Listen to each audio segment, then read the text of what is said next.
জামাতের সাথে আমেরিকা আছে, অর্থনৈতিকভাবে আপনি মেরে ফেলে দিচ্ছেন। বাংলাদেশের সমস্ত টাকা ইন্ডিয়াতে পাচার হয়ে গেল, ইন্ডিয়া এখন সেই টাকা ইউজ করতেছে আমার ইলেকশনের বিরুদ্ধে। আমি যদি 5ই আগস্টের পর থেকে আজকে পর্যন্ত তার বক্তব্য মিলাই, তার সাথে চট করে আমি এটা মিলাইতে পারি না। মানে এত অশালীন ভাষায় 2 দিন পরে ভোট, এইটা বললে ভোট বাড়বে না কমবে এইটুক সেন্স তার নাই। বাট জামাতের সাথে আমেরিকা আছে, তার মানে হচ্ছে এই জামাত ক্ষমতায় গেলে যেতেও পারে এরকম একটা ব্যাপার, এরকম একটা আতঙ্ক বোধহয় ঢুকেছে। তাহলে এই সমস্ত বিষয়গুলো আসতেছে কেন? এই জন্য অনেক কিছু আসে যায়, যে এই জন্য যারা ভোটার না তারা রাস্তায় নেমেছে। রাজ্জাকি ভাই বললেন যারা রাস্তায় নেমেছে তারা কি ভোটার? এইটুক সেন্স তার নাই, বাড়বে না কমবে 1। 2, আপনি মাঠে যারা নামলো, হ্যাঁ, তারা কি জামাতের ভোটার? আদৌ জামাতের ভোটার? আমরা তো দেখছি মাঠে কারা নামছে প্রতিবাদে। হ্যাঁ, তারা কি মাত্র জামাতের ভোটার? কোশ্চিন কালে তারা ভোট দিবে না, শুধু এমনি জামাতকে অপোজ করবে। আপনি যদি জামাতের ভোটাররা মাঠে নেমে বলে আমি জামাত করতাম, আফটার দ্যাট স্টেটমেন্ট আমি জামাতকে রিজেক্ট করছি, কথার কথা বলছি আমি। যারা নামছে মাঠে ফরগটছে, তারা কেউ জামাতের ভোট দেয় না, দিবেও না, আমিও দিব না জামাতকে ভোট। আমি তো টিভিতে বলছি। তাহলে যারা বলতেছে জামাতের বিরুদ্ধে বলুক, তার রাইটও আছে বলার, কিন্তু তারা তো ভোটার না। এটা কোনো ইম্প্যাক্ট হবে কিনা আমি জানি না। কেন আমি বলি, এর ভিতরে এমন কথাও আছে, এই সব কিন্তু ফেসবুক বেসড। এই মিছিল টিছিল, ছাত্রদল মিছিল করছে, মিটিং করছে, রাইট আছে, আপনি করতেই পারেন। পাশাপাশি কিন্তু আমি আপনার কাছে আবার আসি। না, পাশাপাশি কিন্তু মাঠে শিবিরও নামছে, শিবির নামছে তার সাথে। কিন্তু প্রশ্ন হচ্ছে এই, আর একটা কথা বলছে যে সেন্ট মার্টিনও ইস্যু আনছে, যে জামাতের সাথে আতাত হয়ে গেছে। কিন্তু এখানে মেসেজ কোনটা যায় জানেন? সেন্ট মার্টিন ইস্যুটা আমার কাছে ইম্পর্টেন্ট না, বাট জামাতের সাথে আমেরিকা আছে, তার মানে হচ্ছে এই জামাত ক্ষমতায় গেলে যেতেও পারে এরকম একটা ব্যাপার, এরকম একটা আতঙ্ক বোধহয় ঢুকেছে। তাহলে এই সমস্ত বিষয়গুলো আসতেছে কেন? যদি বিএনপি আর জামাত একসাথে থাকতো, আওয়ামী লীগ থাকলে, তখন কিন্তু খুব স্বাভাবিক হতো, এবং তখন আর এই নারী প্রসঙ্গও আসতো না, এত অধ্যত্বের সঙ্গে গালিগালাজের প্রসঙ্গও আসতো না, ঠোঁট ছিঁড়ে ফেলবো, জিভ ছিঁড়ে ফেলবো ইত্যাদি আসতো না। তো ঠোঁট জিভ ছেঁড়া হচ্ছে কখন? রাজ্জাকি ভাই যখন বললেন জামাত বানাইলেই কি না বানাইলেই কি, কারণ এটা তো ভোটের ব্যাপার ইত্যাদি, বানাইলেই কি বা না বানাইলেই কি, অনেক কিছুই কি, কারণ এটা হচ্ছে সাম্প্রদায়িক রাজনীতি, ধর্মভিত্তিক রাজনীতি একটা দেশকে পেছনের দিকে নিয়ে যায়। ভাই, আমার আল্লাহ তো আমার, আপনার আল্লাহ তো আপনার, ব্যক্তিগত বিশ্বাস ভালোবাসার জায়গা, তার সাথে কি আপনার দেনা পাওনা, হাসরের ময়দানে কি হবে না হবে সেটা তো আপনার আর তার। আমরা কি এই রাষ্ট্রের কাছে বেহেশত চাই? আমরা কি কোন অনন্ত সুখের প্রত্যাশা করি নাকি রাষ্ট্রের কাছে? আমরা চাই এখানে গণতন্ত্র, বাক স্বাধীনতা, মৌলিক কিছু অধিকার, ভাত কাপড়ের একটা ন্যূনতম চাহিদা। আমরা কি ওই বেহেশতে গিয়ে ভাত কাপড় চাইবো নাকি? ওখানে তো অর্ডেল এমনিই থাকবে। কাজে এই যে জাগতিক যে বিষয়গুলো, ইহজাগতিকতা, এটাই হচ্ছে একটি প্রগতিশীল রাষ্ট্রের মূল জায়গা। সেই জায়গাটাই নষ্ট করে ফেলছে এই সমস্ত ধর্মভিত্তিক রাজনৈতিক দল। এই জন্য অনেক কিছু আসে যায়, যে এই জন্য যারা ভোটার না তারা রাস্তায় নেমেছে। রাজ্জাকি ভাই বললেন যারা রাস্তায় নেমেছে তারা কি ভোটার? ভোটার নয় কেন? ভোটাররা ভোট দেবে না, কিন্তু আমি বলছি জামাতের ভোটার নয়, তারা ভোটার না, জামাতের ভোটার নয় দেখি তো তারা বললেন তার জন্য তো নামতে হবে, কারণ জামাতের ভোট তো নাই, ভোট দেবে না। তাদের এই পর্যন্ত 18টি আসন তারা পেয়েছে, তারা এত বড় গলায় কথা বলে কি করে? যদি মাওবাজিজ ভাইয়ের কথায় যদি বলি, এভাবে 5 আগস্টের পর ইতিহাস বিকৃত হচ্ছে, অন্ধকারে নিমজ্জিত করার একটা চেষ্টা চালানো হচ্ছে। যদিও মির্জা ফখরুল আজকেও বলেছেন যে জামাত ইসলামী বাংলাদেশকে সামনে এগোতে দিতে চায় না, তারা দেশটাকে আফগানিস্তান বানাতে চায়। গত 16 বছর যে আওয়ামী লীগ ক্ষমতায় ছিল না, অফিসিয়ালি কিন্তু তার বিরোধী দল ছিল জাতীয় পার্টি, কিন্তু চলনে বলনে কহনে শুধুই ছিল বিএনপি। অর্থাৎ বিএনপির 16টা বছর আওয়ামী লীগই টিকায় রাখছে আলোচনা করে, জাতীয় পার্টি কিন্তু টিকে নাই। জাতীয় পার্টি কিন্তু বিরোধী দল। আমার কাছে আজকেও মনে হইতেছে যে আমরাই বোধহয় খালি জামাতকে টিকায় রাখতেছি, মানে এই জামাত নিয়ে আলাপ করতে। কন্যার সাথে দেখা নাই বিয়া শুক্রবার, উনি ধাপে ধাপে করবেন, এখন তো নির্বাচন হয় নাই, জীবনে এখন পর্যন্ত ক্ষমতায় আসে নাই, আসলে কি জগৎ মেনে নিবে? প্রশ্নই ওঠে না। যদি না মেনে নেয়, আমরা আননেসেসারি টাইমটা নষ্ট করতেছি। কেন করতেছি বললাম কথাটা, বাংলাদেশে মুক্তিযুদ্ধের পক্ষের শক্তি হিসাবে কিন্তু সবচেয়ে বেশি সুপরিচিত আওয়ামী লীগ, এবং এইটার ধারক বাহক তারা যেভাবে ব্যবহার করছে। কিন্তু আমরা দেখছি 2001 সালে যখন নির্বাচন হইল, তখন 96 থেকে 2001 কেয়ারটেকার অধীনে নির্বাচন হচ্ছে, তখন কিন্তু একটা জোট হয়েছিল। জোটটা কি? বিএনপি আর জামাত। মিলে একটা জোট, যেখানে তারা 18টা সিট পেয়েছে, মন্ত্রী হয়েছিল। এই যে বিএনপি এবং জামাত কে? স্বাধীনতার বিপক্ষ শক্তি, রাজাকার, ইত্যাদি ইত্যাদি। তার সাথে যারা জোট করলো, জোট করে পরাজিত করলো কাকে? মুক্তিযুদ্ধের পক্ষের শক্তিকে। এটা কি ইতিহাস? এটা কি? আপনি মুক্তিযুদ্ধের পক্ষের শক্তিকে তাড়িয়ে দিচ্ছি আমরা, রাজাকারের সাথে জোট গঠন করে মুক্তিযুদ্ধ, এটা একটা ন্যারেটিভ বয়ান মাত্র, আর কিচ্ছু না। ক্ষমতায় যাওয়া, তাহলে মুক্তিযুদ্ধের চেতনার শক্তি যে তার বিরুদ্ধে যখন রাজাকারকে নিয়ে জোট করে, সেইটা এই দেশে আমরা ছিলাম না? কি কথা হইছে? কিছুই হয় নাই। তো দিস ইজ দ্য সিনারিও। আপনি খালি বললে তো হবে না, আপনি বরং, আমরা 53 বছর যাবৎ যুদ্ধের চেতনা লালন করতেছি। মুক্তিযুদ্ধের ইতিহাস কার বাপের ক্ষমতা আছে এটা বাদ দেয়। আপনি যদি সম্পূর্ণ রাষ্ট্র বিরোধী একটা লোকেরও বলেন যে ভাই তুমি মুক্তিযুদ্ধের ইতিহাসটা লেখো বাংলাদেশের, তার কি ক্ষমতা আছে 71কে বাদ দেওয়ার? এটা কোন ধরনের ন্যারেটিভ যে আমরা মুক্তিযুদ্ধ থেকে বাদ দিয়ে দিচ্ছি? তার ধারাবাহিকতায় 24-এর আন্দোলন হয়েছে। 24-এর আন্দোলন হয়েছে। এই 24-এর আন্দোলন যেদিন হয়েছে, তখন সেদিন কি করছে? যারা ফ্যাসিজমের বিরুদ্ধে লড়াই করছে। কি ফ্যাসিজম? যারা দেশের ইন্টারনাল এক্সটার্নাল দুইটা সার্বভৌমত্ব নষ্ট করছে। এক্সটার্নাল সার্বভৌমত্ব কি? বিনা বিচারে হত্যা, আয়নাঘর, ক্রস ফায়ার, বিডিআর হত্যা, শাপলা চত্বরে হত্যা, এগুলো হলো আমার ইন্টারনাল সার্বভৌমত্ব। এক্সটার্নাল কি? 10 লাখ রোহিঙ্গা ঢুকছে, কেউ বাধা দিতে পারে নাই, দলমত নির্বিশেষে সরকারের সাথে সব দল একত্র হয় নাই, আরামসে ঢুকছে। আমার সার্বভৌমত্ব ছিল না। সেই সার্বভৌমত্ব যাতে টিকে থাকে, সেই জন্য 24-এর আন্দোলন হয়েছে এবং তাকে তাড়াই দিছে। এবং উনি যাওয়ার পর ভাবটা এরকম, আমার মুক্তিযুদ্ধ চলে গেছে, আমার মুক্তিযুদ্ধের ইতিহাস চলে গেছে। আমি ভাই, আমার মাথায় ধরে না যে আমরা সেন্সেবল লোক কি করে বলি আমার মুখ মনে হয় যে মুক্তিযুদ্ধ চলে গেছে। এই বয়ান চলবে না ভাই, এই বয়ান চলবে না। 1 নম্বর। 2 নম্বর, 71 সালের চেতনা যদি আজকে 53-55 বছর যাবত লালন করতে পারি, নিশ্চিত থাকেন আপনি এই মাত্র 1.5 বছর আগের ঘটনা, জুলাই চেতনা, এটা কি মাত্র আর 15 দিন ধারণ করবে না? ওটা যদি 53 বছর ধারণ করতে পারে, 54 বছর, এটা তো 54 মাস ধারণ করলেই এনাফ। সুতরাং দেখতে হবে যে জুলাই চেতনার পক্ষে কারা, জুলাই চেতনা ধারণ করে কারা। এটা উনি, আমি, আপনি মুখে বললে হবে না, ভোটারকে ফিল করতে হবে। যেহেতু ইলেকশনের বাজার আনছেন, দৌড়ে কে আগে? এই দৌড়ে ভোটাররা যাকে বিশ্বাস করবে জুলাই চেতনা ধারণ করে, সুতরাং ভোটার এসে ভোট এবার সেদিকে যাবে। Subject to condition. জুলাই চেতনাধারী যারা, তারা তো যখন জামাতের সাথে অ্যাড হলো, তাদের অনেকে জুলাই চেতনাধারী, অনেকে তাদের থেকে বের হয়ে গেছে। তারা বলছে রাজাকারের সাথে যুক্ত হওয়ার কারণে অনেকে বের হয়ে, যদি বলে নাম ধরে বলতে তাসনিম যারা, এরকম ডাক্তার আরেকজন আছেন কি জন, অনেকে বের হয়ে গেছেন। তো জুলাই যোদ্ধারা তাহলে তো এই পক্ষে নেই। আপনি যখন প্রশ্ন করেন যে যারা বের হয়ে গেল কেন, এর উত্তর আমি দিতে পারবো না? আপনি বলছেন ওরা দিবে, আমি দিতে পারবো? আমি পারবো না। তারপরে আমি ধরে নিই, আমি এটা হাইপোথিসিস, যেহেতু আমি অ্যাবসলিউট টার্মে বলতে পারবো না সে কেন গেছে। এক হতে পারে, আমার কাছে যেটা মনে হয়, জুলাই চেতনা যারা ধারণ করে এই ছেলেপেলেগুলো, মানে আমি ছেলেপেলেগুলো সিম্বলিক, কিন্তু দলমত নির্বিশেষে আমরা সবাই ছিলাম, আমরা বলি, আমরা দাবি করি। কিন্তু জুলাই চেতনা অ্যাকচুয়ালি জুলাইয়ের আন্দোলনের, মানে আন্দোলনটার নায়ক কারা বা কারা করছে, ক্রেডিটটা কাদের, সেটা কে বলতে পারবে জানেন? হ্যাঁ, একমাত্র শেখ হাসিনা।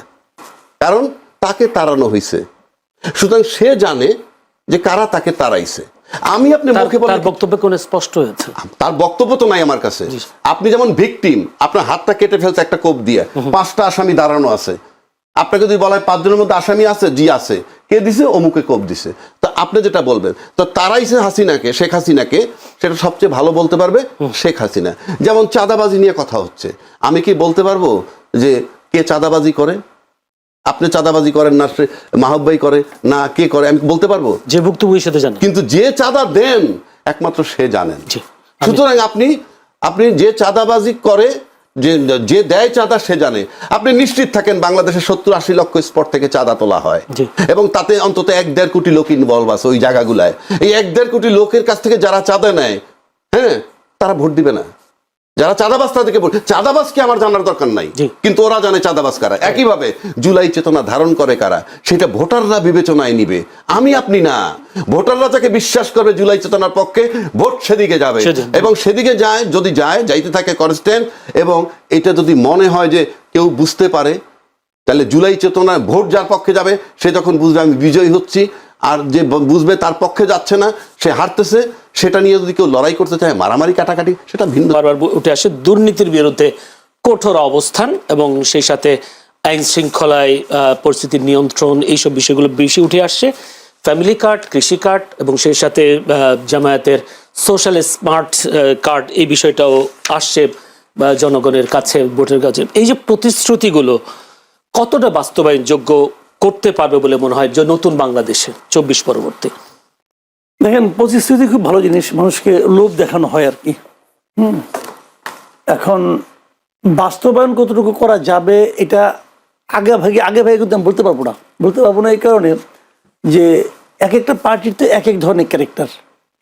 যেমন আমার মনে আছে আওয়ামী লীগ যখন ক্ষমতায় আসে তারা 10 টাকা সের দরে চাল খাওয়াবে দিয়েছিল প্রতিশ্রুতি, নিশ্চয়ই কেউ কেউ বিশ্বাসও করেছিল। কিন্তু যখন তারা এটা খাওয়াতে পারলো না, তখন কি কেউ মানে আপনার চাউলের বস্তা নিয়ে দাঁড়াইছে রাস্তায় যে আপনি কেন খাওয়াতে পারলেন না? কেউ বলে নাই। আবার এটা দেখো তেমন বেশি হইচই কিন্তু হয় নাই। এগুলো হয় না কেন? যখন তারা এগুলো দেয় তখনই মানুষ নিজেরা একটা হিসাব করে নেয় যে এগুলি বলার জন্য কিছু আছে, বলার জন্য বলে এমনি বলে।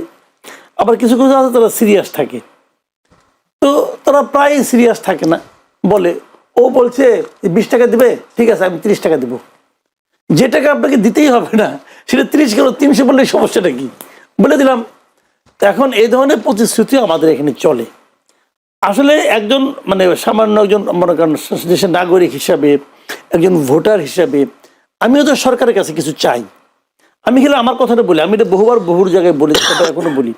আসলে না, এই দেশের মানুষ গভর্নমেন্টের কাছে তেমন কিছু চায় না।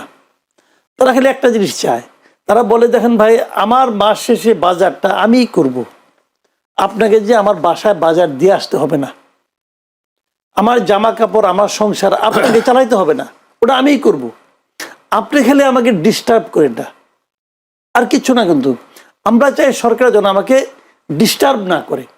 আনফর্চুনেটলি সরকার আমাদেরকে ডিস্টার্ব করে। আমি একটা এক্সাম্পল দিয়ে বলি আপনাকে। কারণ বাজার থেকে ধরেন আমি ওখান থেকে আমি জিনিসপত্র কিনলাম, একটা সবজি আমি কিনলাম 80 টাকা কেজি, ঠিক আছে? এই সবজিটা যেখান থেকে আসছে, ধরুন বগুড়ার থেকে আসছে, এটা বগুড়া কিন্তু এটা বিক্রি হয় 40 টাকা কেজি। তো তার সঙ্গে যদি আপনি পরিবহন খরচ ধরেন তাহলে দাম হতে পারে 45 টাকা কেজি, বড় জোর 50 টাকা কেজি। তো এটা 80 টাকা কেজি হচ্ছে কেন? হচ্ছে এই কারণে মাঝখানে কিছু চাঁদাবাজ আছে, তারা ঘাটে ঘাটে চাঁদা তুলতেছে, রাস্তায় চাঁদা উঠাচ্ছে, এখানে এসে চাঁদা তুলতেছে। এই যে চাঁদাবাজ, এদেরকে নিয়ন্ত্রণ করার দায়িত্ব কার? সরকারের। এদেরকে সরকার নিয়ন্ত্রণ করে না। কেন করে না? কারণ চাঁদার ভাগটা ওনারাও পায়। আমরা তো দেখেছি আগের গভর্নমেন্ট চলে যাওয়ার পরে যে আসাদুজ্জামান খান কামাল, উনি নাকি এই কারওয়ান বাজার থেকে প্রতিদিন নাকি 1.5 কোটি না 2 কোটি টাকা পাইতেন। তার মানে কি উনি চাঁদার ভাগ পাইতেন 1.5 কোটি টাকা, ওনাকে দিত, দেওয়ার পর তো ওরা তুলতো আরো বেশি, ওটা নিজেরা ভাগাভাগি করে নিত। তাহলে ফিগারটা যে কোথায় দাঁড়ায়? কারওয়ান বাজারে, কিন্তু এন্ড পয়েন্টে যেখান থেকে গ্রাহকরা কিনবে ওইখানে এই অবস্থা। সারা রাস্তায় কি হইতো? তো এই পুরা জায়গাটা কে চাইলে নিয়ন্ত্রণ করতে পারে? সরকার চাইলে পারে। আমি সরকারকে গেলে এটি বলতে চাই যে আমাকে আপনি 40 টাকা সবজি 80 টাকায় কিনতে বাধ্য করেন না। আপনি করতেছেন, আপনি কিভাবে করতেছেন? আপনি কোনো কিছু না করে করতেছেন, মানে আপনি এই দুর্বৃত্তদেরকে থামাচ্ছেন না। আপনি দুর্বৃত্তদেরকে তাদের অপরাধ কর্ম করতে দেওয়ার মাধ্যমে আপনি আমাকে ডিস্টার্ব করতেছেন, যে কারণে আমাকে 40 টাকার জিনিস 80 টাকায় কিনতে হচ্ছে। আমি একটা প্রশ্ন এই কাজটা করেন জি, জামায়াত যে চাঁদাবাজ মুক্ত বাংলাদেশ গড়বার যে প্রতিশ্রুতি দিচ্ছে, এটা কি কতটা সম্ভব? শুনেন, এটা প্রতিশ্রুতি দেওয়া লাগবে না, এটা সম্ভব। এটা যে কোনো সরকারের পক্ষে সম্ভব, যদি তারা এটা মিন করে, যদি তারা বলে যে আমি আসলে এটা করতে চাই, সম্ভব। জিএম কাদের আজকে বলেছেন আওয়ামী লীগ ছাড়া নির্বাচন গ্রহণযোগ্য হবে না, এই কথাটা তিনি তুলছেন। কিন্তু জাতীয় পার্টি বিভিন্ন জায়গায় মনোনয়ন জমা দিয়েছেন, তারাও নির্বাচন করছেন। তাহলে গ্রহণ হলে তারা এই নির্বাচনে কতটা আসন পাবে? যেহেতু আওয়ামী লীগ ভোটে অংশ নিচ্ছে না, সেই ভোটগুলো কি জাতীয় পার্টির পাল্লা ভারী করবে কিনা? শুনুন, জাতীয় পার্টি নির্বাচন করতেছে এবং জাতীয় পার্টির বিরুদ্ধে নির্বাচন করতে না দেওয়ার জন্য নির্বাচনের আগে অনেকগুলো দল বেশ সক্রিয় ছিল। তার মধ্যে গণ অধিকার পরিষদ ছিল, জামাত ইসলামও ছিল। তারা বারবার বলেছে জাতীয় পার্টিকে যেন নির্বাচন করতে না দেওয়া হয়। জাতীয় পার্টি নির্বাচন করতেছে, কিন্তু তারা খুব বেশি একটা যে আলোচনায় আছে, বড় বড় মিটিং করছে, সেরকম আমি অতটা দেখছি না। তাদের গণসংযোগ অত বেশি দেখছি না। তার মধ্যে জাতীয় পার্টির জিএম কাদের কিছু কিছু কথাবার্তা বলতেছেন। তার দুটো কথা বেশ আমার কাছে মনে হলো যে আলোচনার মতো। প্রথম উনি বললেন যে উনি না ভোটের পক্ষে কথা বলছেন, ওরা আমরা না ভোট দিব। না ভোটের পক্ষে সরাসরি বলার মতো লোক আমি এই প্রথম একজন লিডারকে ওনাকে দেখলাম। অনেকেই বলছেন যে বিএনপির সরকারের পক্ষ থেকেও বলছে অনেকে, না ভোট সরাসরি তা বলেন। জয়নুল আবেদিন ফারুকের একটা তথ্য দেখলাম, আপনাকে চুপচাপ বলছেন, আরে ঠারে বলছেন, আমি কেন বলবো, আপনাদের সিদ্ধান্ত, এগুলি বলছেন। ওদের মির্জা আব্বাসকে দেখলাম বলতেছেন আপনাদের যেটা ইচ্ছুটা দিবেন আমাকে। তো উনি না না ভোটের কথা সরাসরি উচ্চারণ করেছেন এবং দলীয় প্রধান হিসেবে এটা একটা বড় ব্যাপার। আজকে আবার বলতেছেন যে আওয়ামী লীগ ছাড়া নির্বাচন বৈধ হবে না। তো আপনি যথার্থই প্রশ্ন করছেন, যদি নির্বাচনটা অবৈধ হয় সেই নির্বাচনে আপনি অংশ নিচ্ছেন কেন? এই প্রশ্ন কিন্তু আপনি করতেই পারেন। আমার কি মনে হয় জানেন, উনি বোধহয় সম্ভবত আলোচনায় আসতে চাইছেন যে এগুলো আমি বলবো, লোকে আমাকে নিয়ে আলোচনা করবে, একটু মানে আমি কভারেজ পাবো। এটা আওয়ামী লীগকে বাদ দিয়ে নির্বাচনটা আমি ব্যক্তিগতভাবে পছন্দ করি না, আমিও চাই না। আমি মনে করি যে আওয়ামী লীগ এই নির্বাচনে থাকা উচিত ছিল, এটা আমি পার্সোনালি মনে করি। কিন্তু সরকার একটা নির্বাহী আদেশে আওয়ামী লীগের রাজনৈতিক কর্মকাণ্ড স্থগিত করছে। এখন স্থগিত করার কারণে আওয়ামী লীগের নির্বাচন অংশ নিতে পারছে না।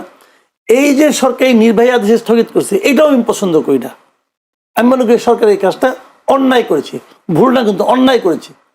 আওয়ামী লীগকে যদি আপনি বাদ দিতে চান, আওয়ামী লীগের বিরুদ্ধে মামলা করেছেন, মামলাটা তাড়াতাড়ি শেষ করেন। মামলার কাজটা, মামলা তো ভালোভাবে শুরুও হয়নি একদিনও। এখন একদিনের শুরুটা হলে আপনি তো নির্বাহী আদেশে কোনো পলিটিক্যাল পার্টির কার্যক্রম স্থগিত করা বা পলিটিক্যাল পার্টিকে নিষিদ্ধ করা, এটা আমি মনে করি একটা কালো আইন, যেটা জামাতকে করা হয়েছিল অগাস্টের 3 তারিখে 24-এর। ঠিক হয় না এই কাজটা, আমি ওই দিনই বলছি, কিন্তু ওই দিনই আমি বলছিলাম এটা ঠিক হচ্ছে না। এমনকি আমি বলি, আমি কোনো রাজনৈতিক দল নিষিদ্ধের পক্ষে না। হিজবুত তাহরিরকে নিষিদ্ধ করছে না, আমি এটারও পক্ষে না। এখন পক্ষে না তার মানে কি আমি হিজবুত তাহরির করবো না? আমি আইন অমান্য করতে চাচ্ছি না। এখন আমি এটার পক্ষে না, পছন্দ করি না, সমালোচনা করি, সবই ঠিক আছে। কিন্তু যখন আওয়ামী লীগকে স্থগিত করছে, তখন তো আওয়ামী লীগ করতে পারছে না। এই জন্য আমি হাহুদাস করতে পারি, কিন্তু আমি আইন ভাঙতে পারবো না। আমার কথা হলো এটাই যে আইন পারলে আইন চেঞ্জ করব, আইন চেঞ্জ করার জন্য আন্দোলন করবো, কিন্তু আইন তো আপনি অমান্য করতে। এখন উনি যদি মনে করেন যে এই নির্বাচনটা অবৈধ, তাহলে তো আমি মনে করি নৈতিকভাবে ওরা নির্বাচন করা উচিত না। কিন্তু অবৈধ নির্বাচনে অংশ নিচ্ছেন কেন? উনি বলতে পারেন যে এটাকে বৈধ করার জন্য আমি আগে আন্দোলন করি, আন্দোলন করে বৈধ বানিয়ে তারপরে আমি আসি, সমস্যা তো নাই। না, আমার এই জন্যই আমার মনে হয় কি এগুলো উনি বলছেন আসলে আলোচনায় আসার জন্য। পরিষ্কার। আমরা একটা প্রশ্ন, যেহেতু আমি বলি এটা একটা কথা, যদি বলেছেন কেউ না পক্ষেও কাজ করছেন, কিন্তু যদি না কোনো কারণে বিজয়ী হয়, দেশে আওয়ামী লীগ ফিরে আসছে কিনা, আওয়ামী লীগ যদি ফিরে আসে তাহলে দেশের অবস্থা কি হবে, বা যারা এতদিন হায়ের পক্ষে ছিল তাদের অবস্থা কি হতে পারে? না বিজয়ী হওয়ার সঙ্গে আওয়ামী লীগের ফিরে আসার কোনো সম্পর্ক নেই। না, আওয়ামী লীগ যে কোনো সময় ফিরে আসতে পারে। আওয়ামী লীগ তার শক্তি থেকে আসবে, এটা পলিটিক্যাল পার্টি। তো এই দেশে তো আওয়ামী লীগের প্রচুর লোক বিভিন্ন জায়গায় আছে, এখনো আছে। একসব মারা গেছে, যে লোকগুলো আওয়ামী লীগকে ভোট দেয়, যে লোকগুলিকে আওয়ামী লীগকে ভালোবাসে, যে লোকগুলিকে বঙ্গবন্ধুকে ভালোবাসে, এই লোকগুলো কি সব করবো নাকি যে উড়ে গেছে বাতাসে? উড়ে তো জানা, তারা এই দেশে আছে। তো তারা তাদের মতোই আছে এবং তাদের সংখ্যা একদম কম না, অনেক। তাদের সংখ্যা অনেক, তাদের সংখ্যা আছে অনেক। এটা তো বিএনপি এবং জামাতের কথাবার্তা শুনলেই বোঝা যায়। তারা তো এই অনেকদেরকে তাদের কাছে কিছু আনতে, কারণ অনুকূল পরিবেশ। আমি যেটা মনে করি, আমি এই মুহূর্তে আমার যেটা অপিনিয়ন আর কি, পার্সোনাল অপিনিয়ন, আমার বিবেচনায় আওয়ামী লীগের সবচেয়ে বড় সমস্যা হলো এখন শেখ হাসিনা নিজে। উনি যতদিন থাকবেন ততদিন আওয়ামী লীগ বিকল্প নেতৃত্বের কথা ভাবতে পারবে না। এবং আওয়ামী লীগের এই যে একটা সুবিধাভোগী গ্রুপ, যে গ্রুপগুলি বিদেশ চলে গেছে, বেসিক্যালি আওয়ামী লীগের বিভিন্ন পদে ছিল, মন্ত্রী ছিল, আওয়ামী লীগের সুবিধাভোগী যারা আছে, তাদের হাতে তো বিপুল পরিমাণ টাকা, দেশের সম্পদ তো প্রায় বলতে গেলে পুরোটাই তারা লুটে নিয়ে চলে গেছে। তো ওই টাকাগুলি তো আছে তাদের কাছে, তারা ওখান থেকে কিছু কিছু টাকা ছাড়বে, এখানে একটা ডিস্টার্ব করবে, এখানে একটা ঝামেলা করবে, করতে পারবে। 23 জানুয়ারি সেই বক্তব্য তো দিয়েছেন শেখ হাসিনা, অডিও বক্তব্য বলেছেন নির্বাচনকে বন্ডুল করবার জন্য, নির্বাচনকে বিঘ্ন করবার জন্য। ওই বক্তব্যের আমার কাছে কোনো গ্রহণযোগ্যতা, ওই বক্তব্যের আমি পাত্তা দিই না। জি, ওই বক্তব্য দিয়ে যদি থাকতে পারতো তাহলে তো 2024-এর 5 আগস্টই পারতো, বলো না কেন? কিন্তু আজকে পররাষ্ট্র বিবৃতি দিতে হবে, এই বিবৃতি দিয়ে থামাতে পারবে? বরঞ্চ এই বিবৃতি দেওয়ার মাধ্যমে প্রমাণ করা হয় যে তারা এই বক্তব্যতে ভয় পাইছে। সো ভারতীয় আধিপত্যবাদ আমরা কি কি দেখতে পাই না, আমার সমস্ত নদী উত্তরবঙ্গে আমি যাই না ভাইয়ের বাড়ি, তবে আমার বাড়ির সামনে দাগে নৌকা দিত, আমরা ছোটবেলায় দেখছি। এখন সেখানে হেঁটেও কোনো পানি পাওয়া যাবে না। সো দেশটাকে ড্রাইড আপ করে দিচ্ছেন, অর্থনৈতিকভাবে আপনি মেরে ফেলে দিচ্ছেন। বাংলাদেশের সমস্ত টাকা ইন্ডিয়াতে পাচার হয়ে গেল, ইন্ডিয়া এখন সেই টাকা ইউজ করতেছে আমার ইলেকশনের বিরুদ্ধে। এগুলো আমরা কেউ দেখতে পাচ্ছি না। আমার দেশে আমার হাতিকে খুন করে ইন্ডিয়াতে কি দিলেন আপনি, তাকে কি দিলেন? এখন এই কথাটা বললে তো ভাই রাগ করবে। যদি ভাইটা বললেন যে মার্ডার করছে, তার বিচার হওয়া উচিত। আপনি খুনিকে আশ্রয় দিলেন কেন? শেখ হাসিনা জাতিসংঘের রিপোর্ট অনুযায়ী আমাদের সব বাদ দিলাম, জাতিসংঘের রিপোর্ট নিয়ে তো আর কেউ কোনো বিতর্ক করতেছে না। ভাইও তো বললো যে সে যে কাজ করছে হত্যা করছে, সে একটা হত্যাকারীকে আপনি ভারত আশ্রয় দিলেন, তাহলে আপনি বাংলাদেশের কতখানি ভালো চান? পাকিস্তানের ক্রিকেটের কথা বললেন, পাকিস্তান বয়কট করেনি ইন্ডিয়াকে আগে, আমি পাকিস্তান কি করছে দ্যাট ইজ হিজ ম্যাটার। আমি একটা ইন্টারন্যাশনাল ডোমেস্টিক খেলা খেলতে যাব, সেই ডোমেস্টিক খেলাতে আপনি আমাকে মুসলমান হিসাবে তারা দিচ্ছেন, বাংলাদেশে কোন হিন্দুকে কোথায় তারা দিছে? আমরা সম্প্রীতির দেশ বলতেছেন, আমরা কোন দিন অসাম্প্রদায়িক ছিলাম? আপনি যে 70 সালে এলএফও করলেন, আওয়ামী লীগ তার ম্যানিফেস্টোতে দিলেন কি ইসলাম বিরোধী কোনো কিছু করবে না, তখন কোনো সমাজতন্ত্র ধর্মনিরপেক্ষতা কোথায় ছিল? 70 সালে ভোট করলেন কার ভিত্তিতে? মানুষকে আপনাকে ম্যান্ডেট দিছে এগুলো করার? আপনি 72 সালে যে সংবিধান করলেন, এই ওই জন্য বললাম যে একদিন মুক্তিযুদ্ধ এবং সংবিধান নিয়ে আসে, যেদিন যে আমি দেখায় দিব যে কোন কোন দিন হইতে। শুনেন, আমরা কোটায় ভাষণ দিবেন। আচ্ছা, এরা কোটা বিরোধী আন্দোলনে উঠে আসছিল না? জি, ওই কোটা বিরোধী আন্দোলন উঠে আসার কারণে তারা জীবনের সর্বক্ষেত্রে এখন কোটার প্রয়োগ করতেছে। জালিয়াতের কারখানার মূল ম্যানেজারকে সে নিজে এটা একটা জালিয়াতের কারখানা বলে নাই, এই দেশকে বলছে না, বলেছেন এই জাতিকে অপমান করে না। ওতে উনি মবক্রেসিকে আমদানি করা ছাড়া আর কি পরিবর্তনটা করছেন বলেন তো? ডক্টর ইউনূস মনে করেন ভালোবাসা যে উনি হলেন গিয়া বাংলাদেশের ভবিষ্যৎ কিছু একটা হবেন, এবং ওনারাই এনসিপি হলো বাংলাদেশের 3য় বৃহত্তম দল, ডক্টর ইউনূস মনে করেন। এবং সেভাবে উনি এই দলটাকে দাঁড় করানোর চেষ্টা করতেছেন। উনি নিজেই বলেছেন এই ছাত্ররা একসময় ভালো করবে, এই ছাত্রদের মধ্যে থেকে এমনকি শিক্ষামন্ত্রী হতে পারেন বলেছেন। উনি এর আগেও বলেছেন, লন্ডনের আপনার ফিনান্সিয়াল টাইমস পডকাস্টে উনি বলেছেন যে উনি এই দলটাকে ছাত্রদেরকে দল গঠন করার জন্য পরামর্শ দিয়েছেন, উৎসাহ দিয়েছেন। কাজেই প্রকারান্তরে এটা ওনারই দল। এখন সেই দলকে উনি যখন বিদেশ যান তখন এই দলের প্রতিনিধিকে সঙ্গে নিয়ে যান, জানতো মানে বিএনপিকে নেন, জামাতকে নেন এবং এনসিপিকে নেন, নিয়ে উনি যান। ওনার যখন মন খারাপ হয়, উনি পদত্যাগ করতে চান, তখন এনসিপি নাহিদ ইসলামকে ডেকে বলেন যে আমি পদত্যাগ করতে চাই। নাহিদ ইসলাম বাইরে আসে বলে যে হ্যাঁ উনি পদত্যাগ করতে চান। তো এগুলো তো হয়েছে। কাজে যোগ্যতা তো অনেকগুলি প্রমাণ উনি দিয়েছেন। কী যোগ্যতা ওনারা দিয়েছেন? যোগ্যতা এটা মানতে হবে আপনাকে। যে দল 1% ভোট পাবে কিনা সন্দেহ, পুরা ভোটের 1% ভোট যদি এনসিপি পায়, তারপরে তো আবার দেখাচ্ছে যে তারা অনেক ভোট পাবে। কে ভোট দেখাতে যাচ্ছে? বিভিন্ন জরিপে দেখাচ্ছে, জরিপ তবে দেখাচ্ছে যে জামাত ক্ষমতায় আসবে। একটা জরিপ দেখলাম, যেখানে দেখলাম যে তারেক রহমান হারবে ইয়ের কাছে, যে কি বলে খালেদুজ্জামান নাকি একজন ডাক্তার, যার নাকি ডাক্তারি সার্টিফিকেটও নাই ভালো মতে, ওই জরিপে দেখলাম সে হারবে, মানে তারেক রহমান ভোট পাবে 17%। উনি কিন্তু আপনি যার কথা বলছিলেন তিনি কিন্তু সম্প্রতি ক্যান্টনমেন্টে গানম্যান নিয়েও ঢুকতে চেয়েছেন। তো তারেক রহমান হারবে, এটা জরিপ আছে। শুনেন, জরিপ হলো আপনার রাশিফলের মতো। রাশিফল বুঝেন, দেখবেন পত্রিকা, প্রত্যেকটা পত্রিকা থাকে আজকের দিনটি কেমন যাবে। এখন লেখা আছে আজকের দিনটা আপনার যাত্রা শুভ। এখন যাত্রা শুভ মনে করেন আপনার তুলা রাশি যাত্রা শুভ। দেখেন তো ওই দিন যাত্রা করতে যে কোনো তুলা রাশির লোক হোঁচট খাইছে কিনা, খাইছে না। দেখেন ওইটা দেখে কি কেউ যাত্রা শুরু করে? আজকের দিনটা কি রোমান্স ভালো, সেখানে তো ওই দিন তার সেপারেশন হয়ে গেছে। রাশির যে ফলাফল থাকে সেখানে তো বলাও থাকে যে পুরনো মানুষকে ফিরে পাবেন।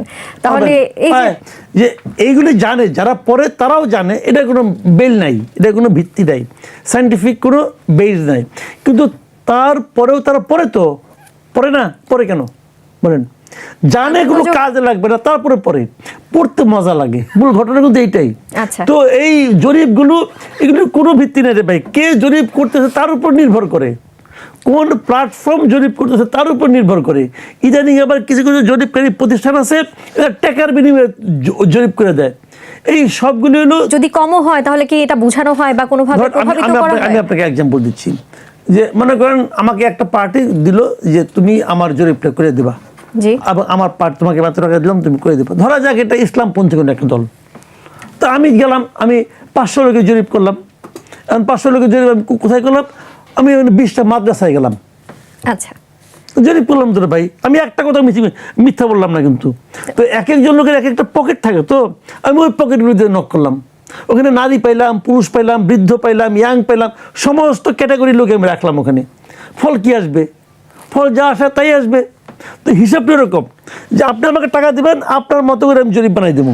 এরকম ধান্দাবাজ বহুত আছে। এই দেখবেন কয়দিন পরে পরে এক একটা প্রতিষ্ঠান আসে, নাম দেয়, এগুলির নাম জীবনে কোনদিন শুনছেন? আমি তো তোর পক্ষে শুনি নাই। তারা বিশাল বিশাল জরিপ করতেছে, দেশের ভাগ্য কি হবে না হবে। জরিপ এরকম ভাই হয়। আমি অনেক জরিপ করি, আমার জরিপে দেখা যায় আমার এখানে আমার এই চ্যানেলে যে সমস্ত লোকরা আসে সাধারণত, যেন আমি যেমন সবসময় যারা নাকি নিপীড়িত তাদের পক্ষে কথা বলি। এখন এই মুহূর্তে আওয়ামী লীগ একটু নিপীড়িত আছে, তা আওয়ামী লীগের সমস্ত লোক এসে আমার এখানে ভিড় করে। এখন আমি যদি বলি যে আজকে যদি নির্বাচন হইতো, যদি আওয়ামী লীগ থাকতো, তাহলে কে পাস করতো? সবাই কবে আওয়ামী লীগ পাস করতো। বাট বাস্তবতা কি তাই? এগুলি তবে বলবেই। আপনাকে যে প্রশ্নটি করেছিলাম, যে অনেক মানুষ প্রশ্ন তুলছেন যে নাহিদ ইসলাম কোন উপায়ে ভাষণ দেবেন, তাহলে আপনি যেটি বলেছেন যে তিনি কোন যোগ্যতায় ভাষণ দেবেন, তিনি প্রধান উপদেষ্টার যোগ্যতায় ভাষণ দেবেন, সাহেবের কোটায় ভাষণ দিবেন। আচ্ছা, এরা কোটা বিরোধী আন্দোলনে উঠে আসছিল না? জি, ওই কোটা বিরোধী আন্দোলন উঠে আসার কারণে তারা জীবনের সর্বক্ষেত্রে এখন কোটার প্রয়োগ করতেছে। আপনি যদি জিরো পভার্টি হন তাহলে আনএমপ্লয়মেন্ট কোনো ইস্যুই না, তাই না? ঠিক আছে, উনি তাও দিলেন। এবং উনি ওনার এই কথাতে আমরা ভেবেছিলাম, উনি নিজেও বলেছিলেন যে এখানে কাজের জন্য মানুষ, দুনিয়ার লোক আমাদের এখানে আসবে, আমরা কোথাও যাব না। এগুলি না, উনি হলো আসলে কথার ফেরিওয়ালা, মানে মানুষকে তাৎক্ষণিকভাবে হাততালি পাওয়ার জন্য কথা বলেন। ওনার কোনো কথা ওনার বাস্তবায়ন করার ক্ষমতাও নাই এবং ওনার সে ইচ্ছাও নাই। উনি ভাবেনও না আমার এই কথার পরে কি মানুষের মধ্যে কি প্রতিক্রিয়া হতে পারে। আপনি দেখেন, উনি রোহিঙ্গাদের ওখানে যে বলছেন তার কোনো ক্ষমতা নাই, তাহলে ক্ষমতা না থাকলে তিনি এত চুক্তি করেছেন কি? আমি বলি রাখেন, ক্ষমতা নাই মানে আমি ওনার যে কথাগুলি বলেন উনি আসলে এগুলি মিন করেন না। উনি বলছিলেন না রোহিঙ্গাদেরকে যে আগামী ঈদে নিজের বাড়িতে ঈদ করবেন, বলছিল, সবাই আলোচনা করছে। রোহিঙ্গাদের উনি বলছে আগামী ঈদে আপনার নিজের ঈদ তো এসে পড়ছে, কেউ কি এক কদম এগিয়ে যেতে পারছে? উনি কোনো ব্যবস্থা করতে পারছেন? পারেন নাই। তো উনি বলার জন্য বলে এগুলো। উনি ব্যবস্থা করতে পেরেছেন, কিন্তু সৌদিতে যেসব রোহিঙ্গারা রয়েছেন তাদের জন্য বাংলাদেশি পাসপোর্টের ব্যবস্থা করতে পেরেছেন। আরে ভাই, রোহিঙ্গা ক্যাম্পে যারা আছে তাদের সামনে ভাষণ দিছে যে আপনারা আগামী ঈদ করবেন নিজের বাড়িতে। মানে কি? মানে মিয়ানমার যে ঈদ করবেন, একটাও গেছে? একজনও গেছে? উনি পাঠাতে পারছেন? ওনার এত নেটওয়ার্ক আছে, সব নেটওয়ার্ক খাটাইয়া কিছু করতে পারছেন? করার চেষ্টা করছেন? এই হলো মূল পয়েন্ট। উনি চেষ্টাও করেননি, উনি কিছুই করেন না, চুপচাপ বসে থাকেন। যখন যা মনে হয় তখন তাই বলেন। মাঝখানে একদিন বলতেছেন কি এটা একটা জালিয়াতের কারখানা, বলে নাই? এই দেশকে বলছে না, বলেছেন এই জাতিকে অপমান করে না ওতে। জালিয়াতের কারখানার মূল কে, ম্যানেজারকে সে নিজে। তো এগুলি সে বলে। তিনি বলেছেন বিগত আমল থেকে এই জালিয়াতি চলছিল। হ্যাঁ, বিগত সময় থেকে জালিয়াতি চলছিল। উনি কয়টা কমাইতে পারছেন? উনি তো 1.5 বছর ছিলেন। উনি 1.5 বছরে করছেনটা কি রে ভাই? উনি সংস্কার করবেন, উনি কি সংস্কার করতে পারছেন? সমাজে আরেকটা জিনিস আবিষ্কার করছেন, এটা মবক্রেসি। উনি মবক্রেসিকে আমদানি করা ছাড়া আর কি পরিবর্তন করছেন বলেন তো? আপনি দেখেন না ভাই, কোন আপনি দেখেন, আমি বলবো সরকারের নাম পরিবর্তন হয়েছে, মহিলার জায়গায় নারী আসছে। এই পরিবর্তনের জন্য জাতি তাকে অনেকদিন মনে রাখবে। নারীরা তো বিরাট খুশি, আগে আসলে মহিলা, এখন হয়েছে নারী। বিভিন্ন প্রতিষ্ঠানের নামও কিন্তু পরিবর্তন হয়েছে।